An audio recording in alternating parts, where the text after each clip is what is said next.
Hello! Alors, bonjour à ceux qui sont déjà là. Est-ce que vous m'entendez bien? Est-ce que vous pouvez me mettre dans le chat? Salut Caroline. Oui, oui, super. Ok. Alors, je vais juste lancer en parallèle.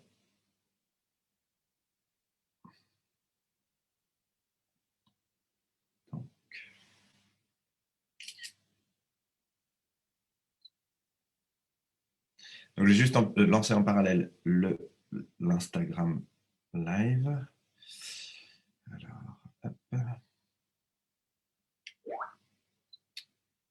Alors, c'est là. Voilà, en direct.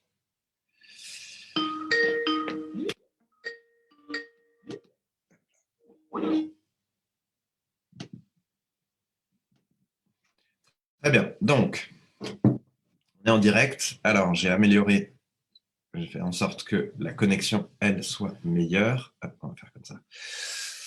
Donc, j'espère qu'il n'y aura pas de problème de connexion. Euh, donc, merci d'être là.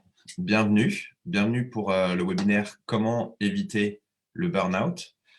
Alors déjà, ce que vous pouvez me dire dans le chat, c'est ce qui vous a donné envie de participer à ce webinaire. Qu'est-ce qui vous a intéressé par rapport au sujet du burn-out? Donc voilà, vous pouvez déjà me mettre vos attentes ou les questions que vous pouvez avoir sur le sujet de éviter un burn-out. Vous pouvez commencer par me dire ça dans le chat si vous avez des attentes particulières. J'attends juste un petit peu pour m'assurer que tout le monde arrive. Donc, Caroline, elle me dit curiosité, des conseils pour les gens autour de moi si un jour ils en ont besoin. Ok, super, très bien. Et voir comment déceler le burn-out. Ok, très bien, on va voir ça. Donc Marie-Joseph, j'ai une amie qui a fait un burn-out et a été arrêtée pendant 2 ans. Voir comment aider à l'éviter. Ok, ok. Donc Marie-Joseph, vous voulez voir comment vous voulez éviter le burn-out, ou est-ce que vous voulez savoir comment aider votre amie qui a été arrêtée, je ne sais pas si elle est toujours arrêtée d'ailleurs, ou si elle a pu reprendre le travail. Donc voilà, si vous pouvez juste me préciser ça. Éviter d'apprendre à mieux gérer mes obligations, savoir comment arrêter quand j'en fais trop. Ok, très bien. Très bien, Diana. Et donc, aider les autres à éviter le burn-out. Super, très bien. Ok, donc on va regarder ça. D'abord, on va commencer par définir ce qu'est le burn-out, hein, puisque c'est le sujet du webinaire aujourd'hui, comment éviter le burn-out. Donc, on va déjà voir qu'est-ce qu'est le burn-out. Okay. Donc, j'ai trouvé une définition de qu'on trouve sur le site de la Haute Autorité de Santé, et donc qui dit le syndrome d'épuisement professionnel, équivalent en français du terme anglais burn-out. Donc voilà, burn-out, en français, c'est plus long, mais on appelle ça le syndrome d'épuisement professionnel. Se traduit par un épuisement physique, émotionnel et mental qui résulte d'un investissement prolongé dans des situations de travail exigeantes sur le plan émotionnel. Alors c'est intéressant parce qu'il y a une nuance dans la définition du burn-out qui est que c'est un investissement prolongé dans des situations de travail exigeantes sur le plan émotionnel. Okay. C'est important parce que dans le burn-out, on a le terme épuisement, donc la fatigue. Mais ce n'est pas une fatigue physique, là. On ne parle pas du fait d'être fatigué, juste le corps est fatigué, quoi. On parle d'un épuisement, alors ils mettent physique, mais émotionnel et mental. En fait, c'est surtout là-dessus qu'on va mettre l'accent. parce que bon, bah, si on a une fatigue physique, le remède, il est assez simple. Voilà, je n'ai pas besoin de faire un webinaire sur le sujet, mais voilà, il faut, que il faut organiser un repos, des périodes de repos pour, pour pouvoir faire face à l'effort physique. Donc voilà, bien dormir, bien manger. Voilà, il n'y a pas de matière à faire, à dire plus. Par contre, quand on a un épuisement émotionnel, mental, là, c'est autre chose. Okay, donc, je précise une chose aussi, dans ce webinaire sur comment éviter le burn-out, on ne va pas aborder l'aspect médical. On ne va pas avoir une approche médicale du problème. D'abord, je ne suis pas un médecin, c'est pas ma profession. Et ensuite, de manière récurrente, en France, je trouve qu'on a souvent une approche très médicale des problèmes émotionnels. Voilà. Et donc, quand on est stressé, on a des antidépresseurs. Quand on est anxieux, on a des anxiolytiques. Et pour moi, il y a un problème principal dans cette approche. Est-ce que vous voyez le problème qu'il y a dans cette approche médicale du burn-out? Mettez-moi dans le chat si vous avez une idée, si vous avez une intuition sur quel est le problème quand on a cette approche, qui est une approche médicale, c'est-à-dire résoudre le burn-out, résoudre le stress, résoudre l'anxiété avec une pilule. Quelqu'un a une idée?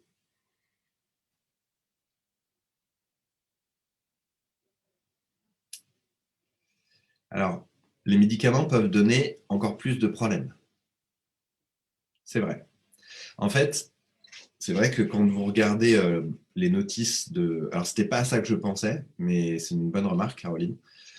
En fait, quand vous regardez les notices des antidépresseurs, des anxiolytiques, des psychotropes en général, si vous regardez les notices et si vous les lisez, moi je les prends pas, quoi. C'est généralement très, très inquiétant. On sent que c'est pire que la pathologie qu'on peut avoir diagnostiquée, quoi. Ça a des effets secondaires assez considérables, des comportements violents, des instabilités, saut d'humeur, etc. Enfin, voilà, j'ai pas pris, mais pensez, quand vous avez l'occasion, n'allez pas en acheter à la pharmacie, mais quand vous tombez sur un anxiolytique ou un antidépresseur, une boîte chez quelqu'un, prenez la notice, regardez les effets secondaires, et c'est hallucinant, quoi. Enfin, voilà. Il n'y a que, à ma connaissance, spécialement les psychotropes ont des effets secondaires assez inquiétants. Donc, voilà, effectivement, ça c'est un problème. Alors, Diana, les médicaments sont des drogues et donc des poisons.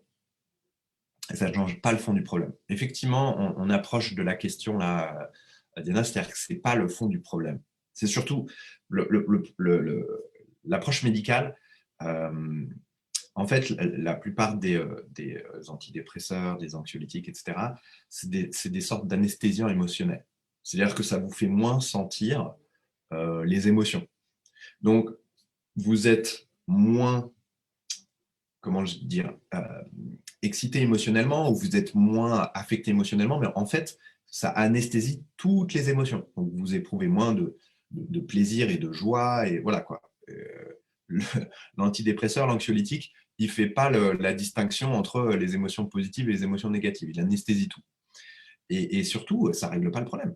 Ça ne règle pas le problème. Il y a une raison pour laquelle quelqu'un tombe dans un état de burn-out. Alors, on va regarder ça plus précisément, parce que c'est pas simple. Il y a plusieurs facteurs en compte, mais en fait, il en demeure pas moins que pour résoudre le burn-out, il faut faire face à cette situation, quoi. Il faut vraiment faire face à cette situation. D'accord? Je dirais que ça ne guérit pas. Voilà, effectivement, Caroline, ça masque le problème. Ouais, effectivement, on est d'accord sur le fait que les effets secondaires, c'est pas... ça fait froid dans le dos. Ok, donc, on va avoir ici dans ce webinaire, j'essaye, dans les webinaires que j'anime, d'avoir une approche pratique. Okay, donc, on va essayer de creuser un petit peu, de comprendre un petit peu ce qu'est le burn-out, le syndrome d'épuisement professionnel, et des remèdes pratiques, simples, qu'on peut faire et pas médicaux. D'accord ? Ce n'est pas l'approche qu'on veut avoir ici. Alors, première chose, le burn-out ne vient pas du fait de trop travailler. Ok ? Donc, ça, c'est, je ne sais pas si c'est typiquement français comme problématique de il ne faut pas trop travailler, ou voilà, ou faut souffler, il faut se reposer, etc. D'accord ? Le travail, alors bien entendu, si vous faites un travail que vous n'aimez pas, il faut y remédier, il faut faire quelque chose. Mais le problème ne vient pas de l'effort. Le problème, c'est que vous faites quelque chose avec lequel vous n'êtes pas aligné, ou qui ne correspond pas à vos envies ou vos capacités, ou etc. Donc là-dessus, il faut faire une reconversion. Il existe plein de dispositifs en France qui peuvent aider à faire une reconversion. Ce n'est pas le sujet du webinaire, donc je n'ai pas préparé, mais voilà, mais si vous vous renseignez un petit peu sur Internet, il y a des dispositifs, il y a des aides, il y a des subventions, il y a plein de choses qui peuvent vous aider à faire une reconversion professionnelle. Donc la mobilité professionnelle, en tout cas en France, c'est pas, voilà, on peut pas être bloqué. Enfin, on peut être bloqué dans un travail, mais ce que je veux dire, c'est qu'il y a des solutions. Mais le problème ne vient pas du fait de trop fournir d'efforts. Le travail est un facteur d'épanouissement, et en fait, quand les gens travaillent, ou un travail qui leur correspond, qui leur plaît, avec lequel ils sont en phase, c'est un facteur d'épanouissement. Les gens se sentent bien. Et les gens qui travaillent plus, parce qu'ils ont envie de travailler plus, etc., sont pas des gens qui vont être épuisés physiquement, émotionnellement, etc. L'exemple le plus parlant là-dessus, c'est Elon Musk. Donc Elon Musk, fondateur de Tesla, de SpaceX. Avant, c'est un des cofondateurs de PayPal. Donc c'est un entrepreneur d'origine sud-africaine. Donc Elon Musk, il travaille 120 heures par semaine.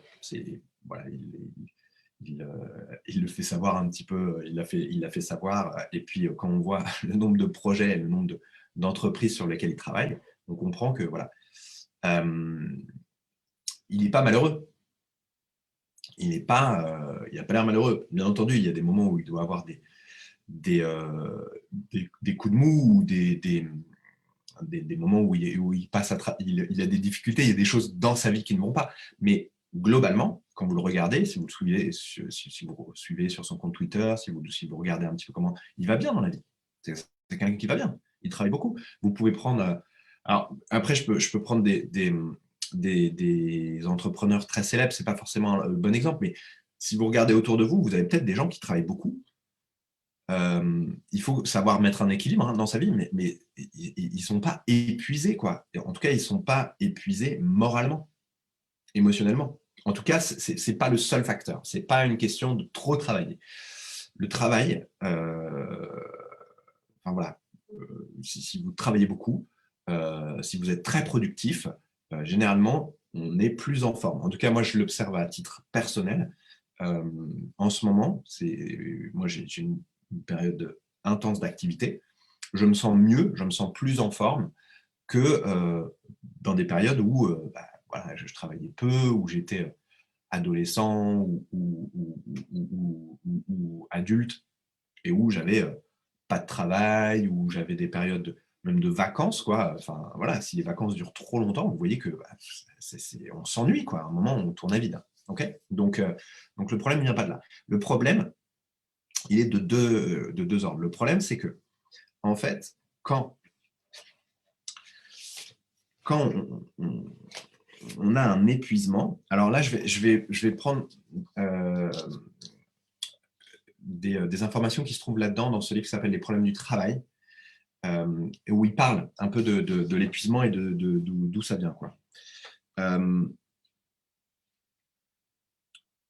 Donc, en fait, le thème du travail est lié au fait que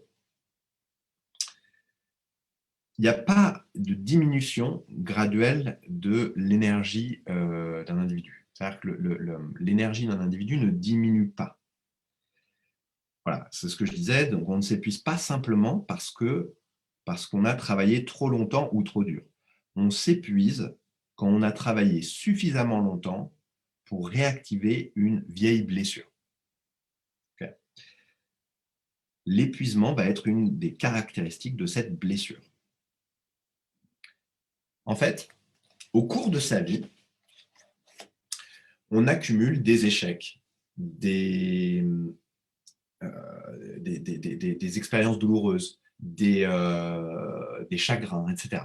D'accord? On accumule ça au cours de sa vie. C'est le lot quotidien, on en a tous. On accumule ça. On a des moments comme ça. Ça ne représente pas la majorité de notre existence. En tout cas, je l'espère. Pour la plupart des gens, ça ne représente pas la majorité de l'existence, bien qu'il y ait des gens qui aient des vies particulièrement douloureuses. Mais le problème, c'est que ces expériences douloureuses, elles sont enregistrées quelque part. C'est-à-dire qu'elles sont enregistrées, la plupart du temps à un niveau inconscient, parce que, en fait, quand on est blessé, quand on est blessé émotionnellement, quand on perd un être cher,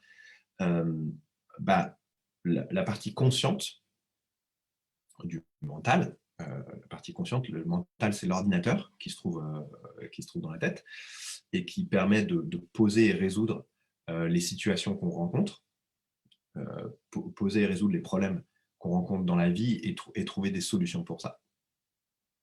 Donc voilà, cette partie-là, le mental, il y a une partie inconsciente.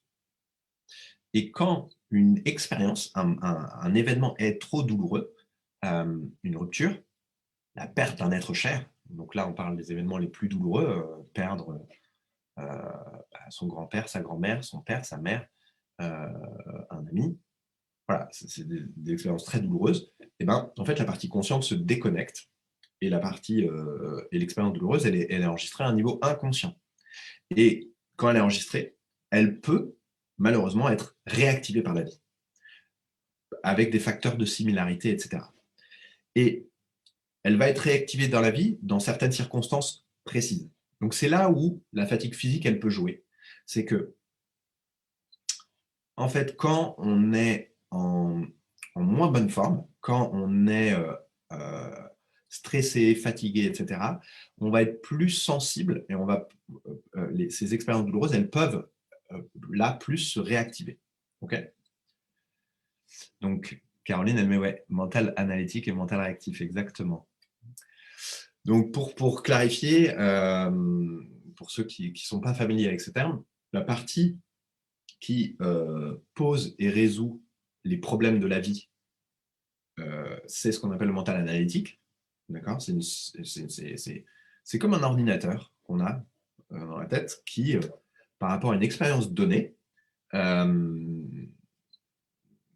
donc prenons une expérience, je ne sais pas, je cherche un exemple d'expérience un peu délicate, mais je ne sais pas moi, votre patron vous dit que, enfin si vous avez un patron, vous avez 3 jours pour faire une présentation complète sur un sujet que vous ne connaissez pas du tout.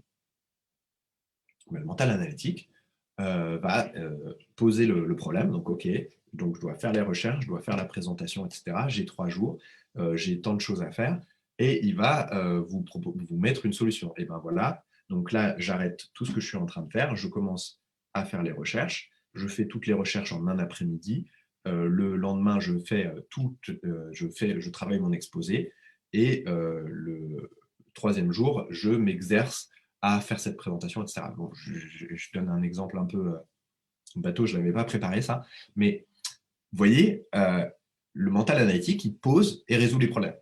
Et il s'appuie sur l'expérience, sur tout ce qu'on a vécu, sur nos capacités, etc.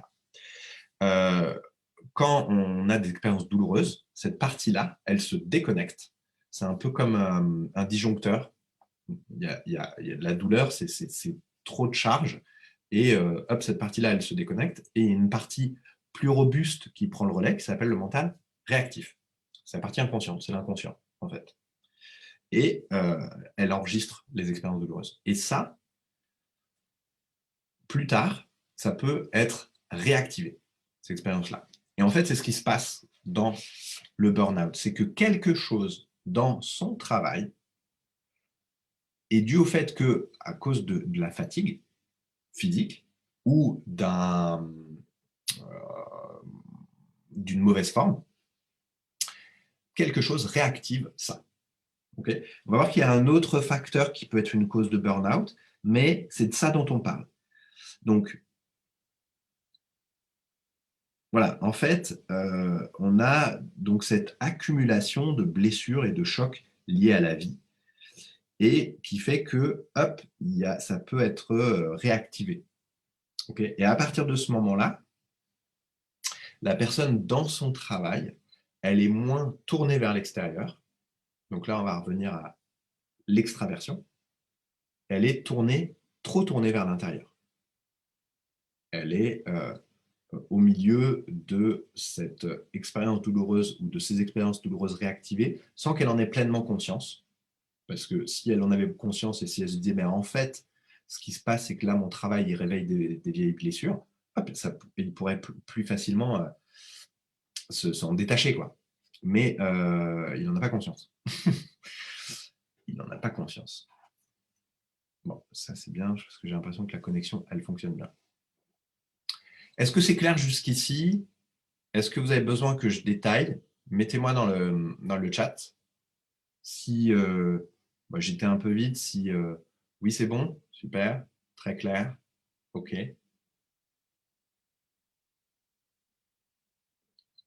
Ok, donc en vérité, pour pouvoir, si jamais c'est pas clair pour quelqu'un, ou etc., voilà, n'hésitez pas, il n'y a pas de...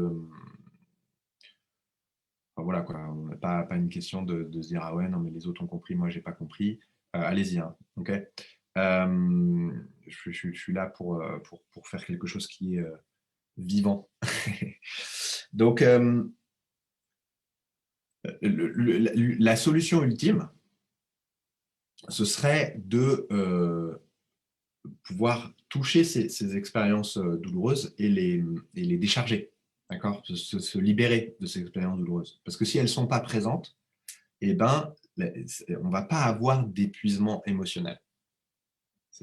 Voilà. S'il n'y a pas quelque part des expériences douloureuses qui sont touchées derrière, plus profond, à un stade plus profond, on ne va pas avoir ce problème-là. Okay. Donc l'idéal, ce serait de faire ça. Maintenant, ce n'est pas toujours immédiatement possible. Ça, c'est le sujet de la dianétique. Donc la dianétique, je vais écrire dans le chat. Dianétique.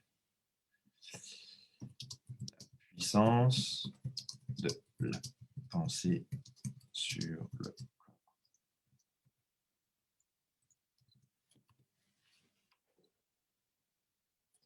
Ok, donc je vais le mettre dans le chat. Voilà, donc la dianétique, la puissance de la pensée sur le corps. Je n'ai pas pris le livre, mais il est juste là. Hop. C'est cet ouvrage, la dianétique, puissance de la pensée sur le corps. Ok. Ok. Là, en fait, défaire vraiment le poids des expériences douloureuses prend ça prend du temps. Ça ne se fait pas généralement en 5 minutes. Maintenant, il y a quelque chose qu'on peut faire quand même pour éviter le burn-out. Parce que là, on parle de quelque chose qu'on peut faire rapidement, de manière pratique, et voilà, qui permet ça. Je fais un dernier point avant qu'on aborde les solutions pratiques. Le burn-out peut être lié aussi au fait qu'on subit de l'oppression dans son travail. Alors, on va voir juste un tout petit peu ce qu'est l'oppression. D'accord? En fait, Si une personne, elle travaille, elle fournit des efforts, elle s'investit, et qu'elle attend de manière légitime une reconnaissance, et que cette reconnaissance, elle ne vient pas. Si, en plus, elle est l'objet de critiques, de dévalorisation, de, voilà, de remarques, etc., ça peut aussi amener une situation de burn-out. D'accord? Alors, je l'évoque rapidement, mais c'est un sujet en soi. D'ailleurs, c'est un webinaire que je donnerai prochainement, qui est en fait comment repérer les personnes toxiques, puisque en fait, quand on parle d'oppression, on parle de personnes toxiques. Donc, qu'est-ce qu'une personne toxique? Une personne toxique, c'est une personne qui, qui a un comportement majoritairement nuisible. D'accord? Ce n'est pas quelqu'un qui ponctuellement, de temps en temps, fait une critique ou fait une remarque, ou etc. Ça nous arrive à tous. tous. Enfin, voilà, on peut tous, à des moments, parce qu'on est justement stressé ou inquiet, ou etc., avoir un comportement inapproprié avec d'autres personnes. Une personne toxique, c'est quelqu'un qui fait ça constamment, qui est constamment en train de miner, de saper le moral des autres. D'accord? Donc là, je prends ce livre qui s'appelle Scientologie, une nouvelle optique sur la vie. Et donc, il y a un chapitre qui s'appelle la personnalité antisociale, qui est la personnalité toxique, la personne toxique. On parle parfois du terme pervers narcissique. Tout ça, c'est des synonymes. Ah bah super, Caroline, elle est en train de lire le chapitre. Parfait. Donc, dans le chapitre, le début de chapitre commence par le fait qu'il existe certaines caractéristiques et certaines attitudes mentales qui conduisent environ 20% des individus d'une société à s'opposer violemment à tout groupe ou activité d'amélioration. Donc, il y a 20% de personnes qui ont, il dit un petit juste après, ces gens sont connus pour leur tendance antisociale. Donc, il y a à peu près 20% des gens que vous rencontrez qui vont avoir des tendances antisociales. Donc 20%, ça veut dire que si vous fréquentez, si vous êtes dans une entreprise où vous êtes 10 employés, d'accord? 10 employés dans une entreprise, une petite entreprise, une TPE, une très petite entreprise. OK. Donc 20%, ça veut dire que sur 10 employés, il y a de bonnes chances qu'il y en ait 2 sur ces 10 qui aient une tendance antisociale. OK? Donc une tendance à être toxique. Ils ont tendance à nuire aux autres, à critiquer, à toujours s'opposer aux améliorations, à jamais faire un commentaire positif, jamais valoriser, jamais valider. D'accord? Donc c'est une question de pourcentage, c'est comme ça, quoi. Si vous avez une entreprise qui est plus grande, si vous avez 20, 30, 40, 100, si vous faites partie d'une entreprise où il y a une centaine de personnes, bah, parmi ces centaines de personnes, bah, il y en a une vingtaine qui sont susceptibles d'être antisociaux, pervers narcissiques, toxiques. Okay? Donc, ils vont avoir un comportement toxique. C'est-à-dire qu'ils vont critiquer, etc. Et après, il se peut que le fruit du hasard fasse que c'est votre collègue, ou c'est pire, votre supérieur, ou c'est le supérieur de votre supérieur. Ou ça peut être aussi le dirigeant de l'entreprise. D'accord? Donc, s'il y a une personne comme ça dans les parages, il explique que, voilà, il dit, là où la vie est devenue dure et misérable, un examen minutieux du milieu environnant par un observateur exercé révélera une ou plusieurs personnalités antisociales à l'œuvre. Donc, s'il y en a plusieurs, et dans le cas d'une entreprise, plus l'entreprise est grande, plus il y a un pourcentage, il y a une chance d'avoir un pourcentage important de personnes toxiques, et ben la vie, elle peut devenir dure. Simplement parce que vous avez des gens qui on critiquait, dévalorisait, etc. Donc, on n'est pas dans le cadre de « on travaille trop » là. On est plus dans le cadre du fait que le travail est désagréable.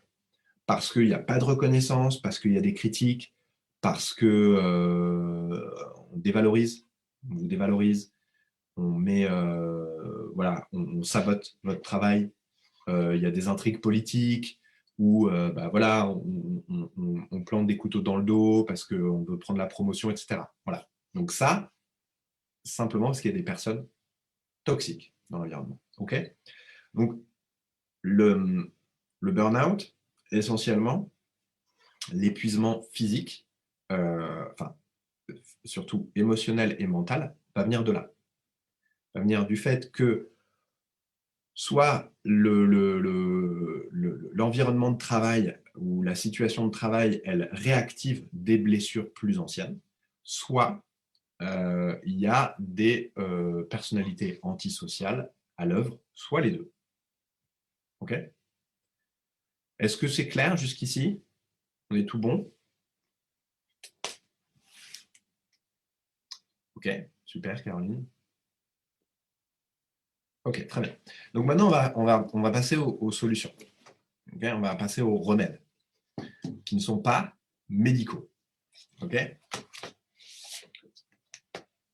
Donc en fait, essentiellement, il y a deux remèdes. Alors, il y a un remède que j'ai déjà évoqué parce qu'il peut servir dans plusieurs situations.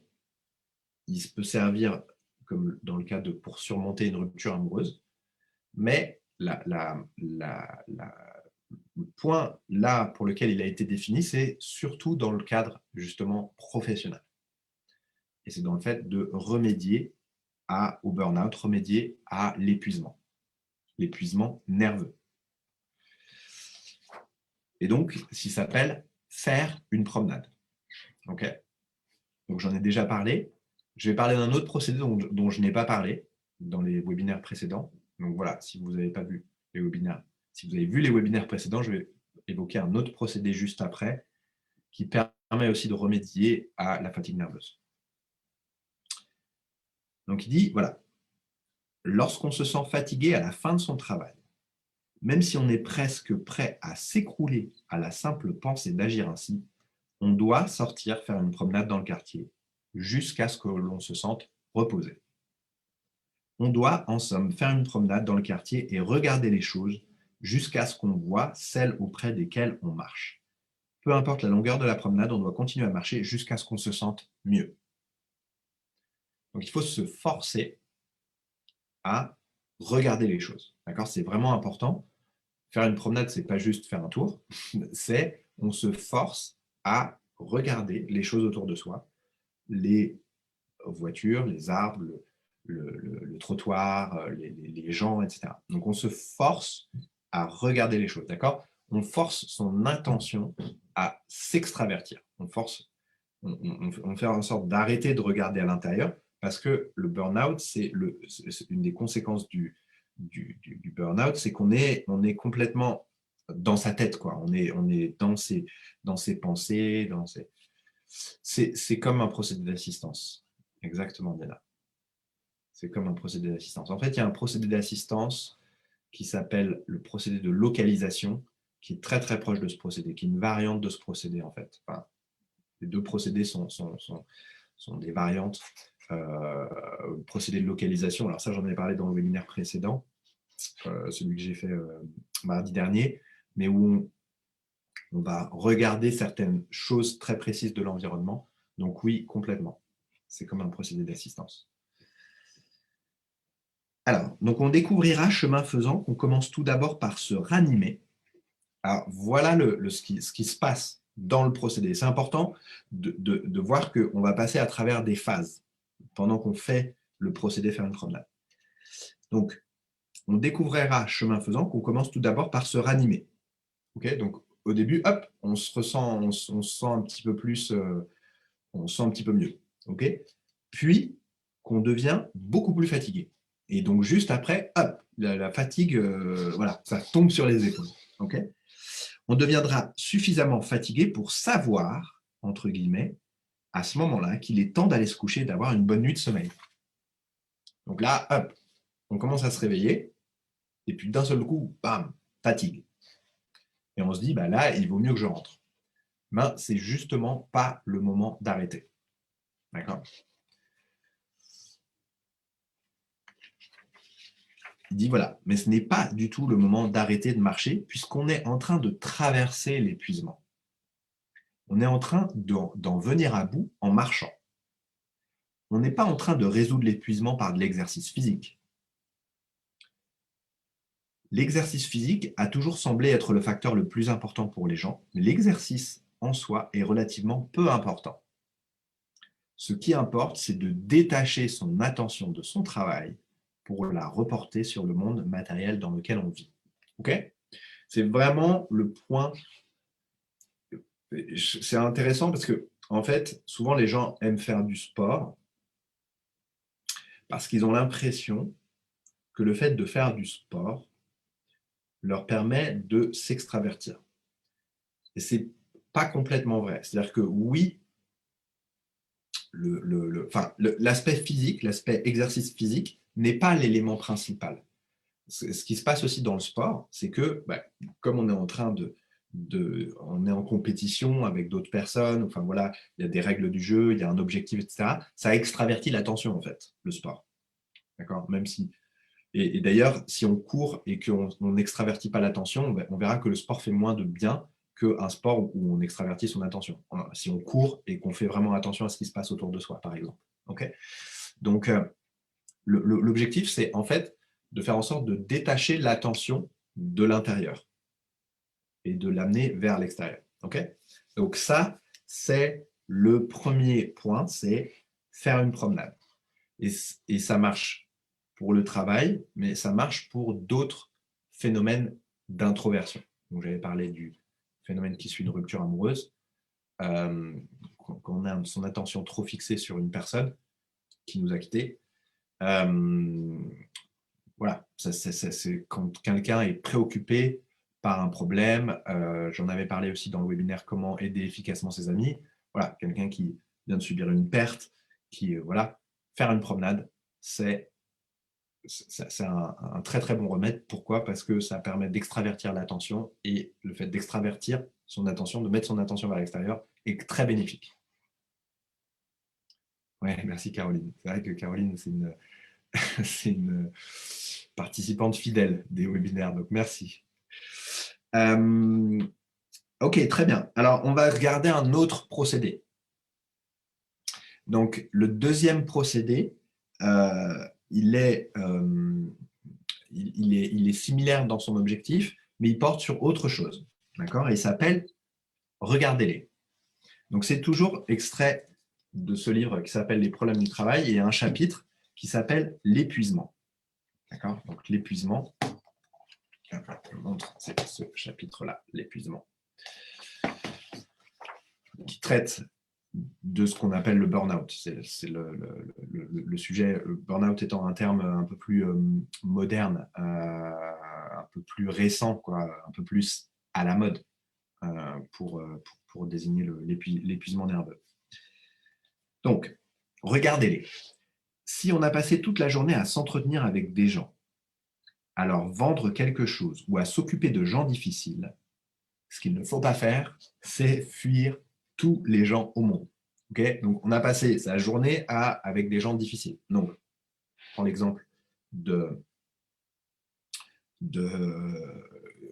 environnement un peu oppressif, hein, où il y a des personnes toxiques qui sont autour de soi, et on passe leur journée avec elles. Voilà, on passe la journée avec un supérieur qui a des tendances oppressives, antisociales. Okay. Et donc, on passe la journée avec lui. Et donc, tout ce qu'on dit, tout ce qu'on propose, toutes les choses sont remis en question, critiquées, dévalorisées, etc. On passe la journée à ça. Ok, horrible. On se dit, je vais rentrer chez moi, je ne vais plus voir personne. Je ne parle plus à personne. Maintenant, ce n'est pas ça le remède. Comprenez que la personne qui devient trop tendue en s'occupant des gens a déjà eu de grandes difficultés avec les gens. Peut-être, bon, après, il détaille un aspect, je vais passer directement au procédé. Le remède est très simple. il faudrait se rendre dans un lieu très fréquenté, tel qu'une gare ou une grande avenue, et tout simplement s'y promener à pied en observant les gens.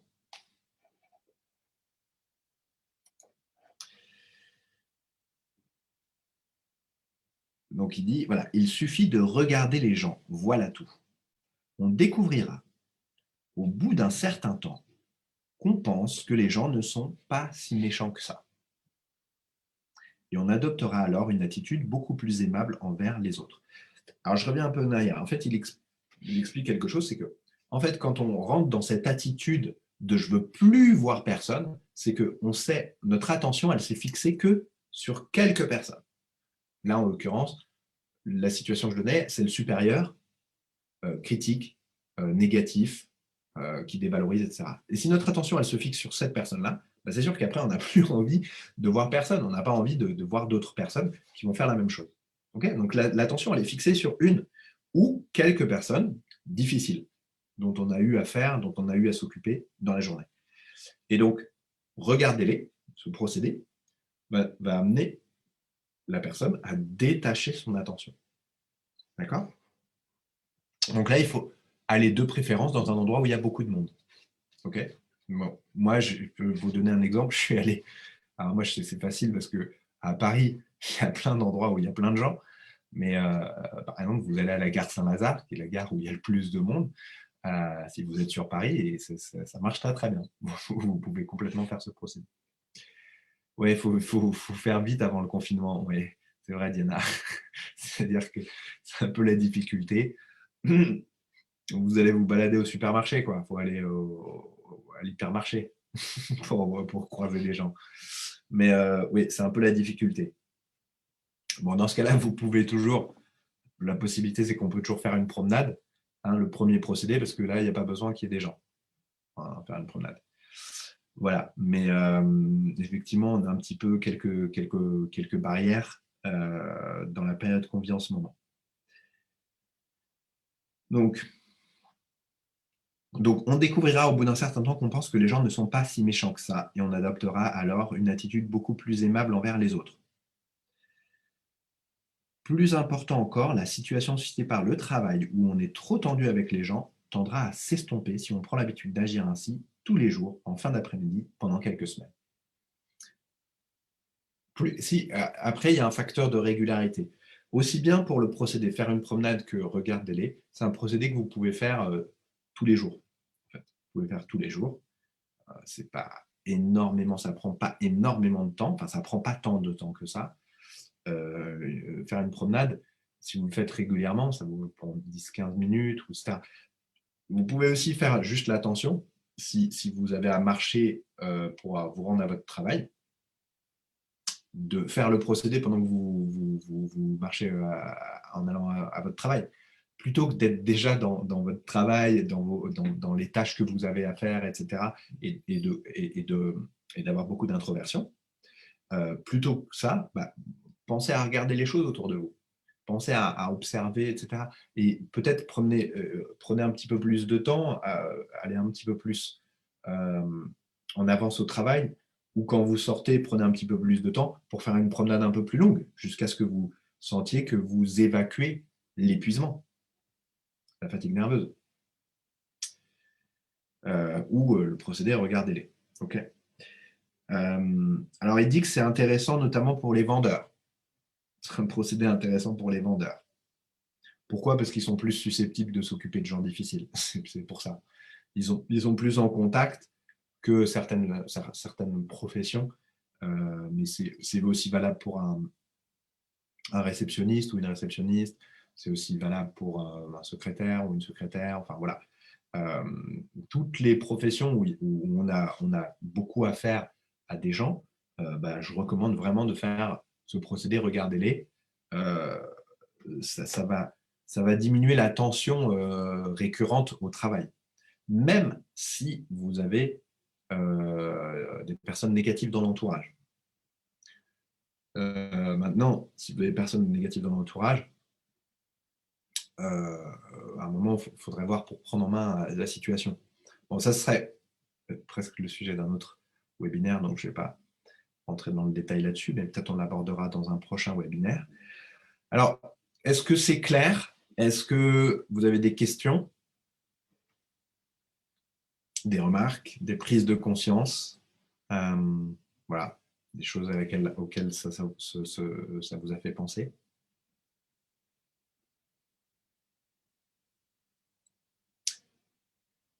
Pas de questions? Ok, super, Caroline a pris des notes.